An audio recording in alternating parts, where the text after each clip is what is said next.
Chip Michael here, cadet alumni, class of 1967.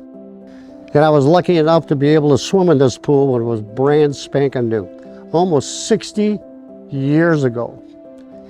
These pools were built with a 50-year life expectancy. And we're 60 years. We're beyond the expectancy of this pool. Let me give you an example of how critical this is. I know some of you have heard about the campaign to replace the pool.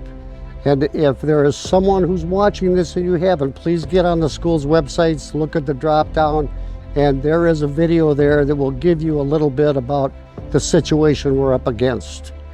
We don't salt our highways anymore because salt eats up concrete. This is a concrete pool. Chloride, chlorine. It's been eating away at the concrete for 50 years. When people stand up and say this pool is terminally ill, yes it is. Our tank is falling apart. It is beginning to disintegrate, and it needs to be replaced. People ask Chip, why did you get involved with this thing like you did? It wasn't because I was the captain of my swimming team. It wasn't because of the great camaraderie of my swim team and all the buddies I made and the self-satisfaction I got out of belonging to something that was winning. It was because of the need. Today, we have over 130 of our students participating in this sport.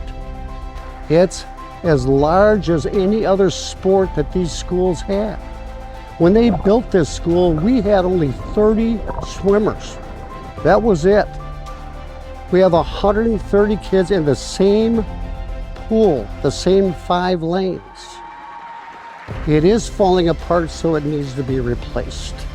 So we're going to replace it with an 8-lane pool versus a 5-lane, so our kids don't have to get up at 5 o'clock in the morning and go out swim practice, or have swim practice at 10 o'clock at night. We need a facility that can support the quantity of kids, and it's growing. It's growing by leaps and bounds. Last year, there were 400 kids who applied to get into the CAA, the elementary school level swimming programs. This year, 800 kids showed up. It shows you the trend in the growth of swimming.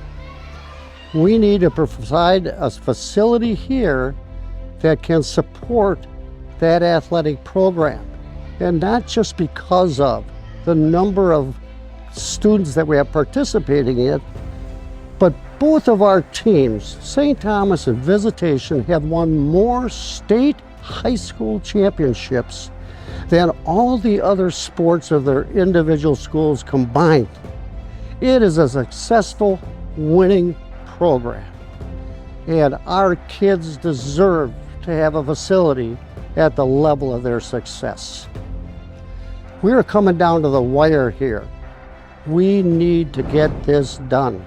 We've got a $10 million number on it, and we're pretty sure that's about where we are. Through the generosity of these communities, and both of them, we're at a little over $9 million at this point in time.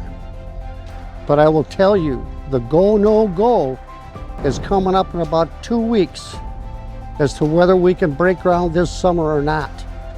We need to find that last $1 million, and we need some help from the community to do it. Because if we don't break ground this summer, we don't want to disrupt the swimming seasons for all the kids who participate. We have to wait a year, and that's not fair to our kids. We're going to do it anyway. We need to hit that $10 million mark and I am asking you not for me, for our kids. Our kids deserve it, and they deserve this facility. And our communities deserve it too. Thank you.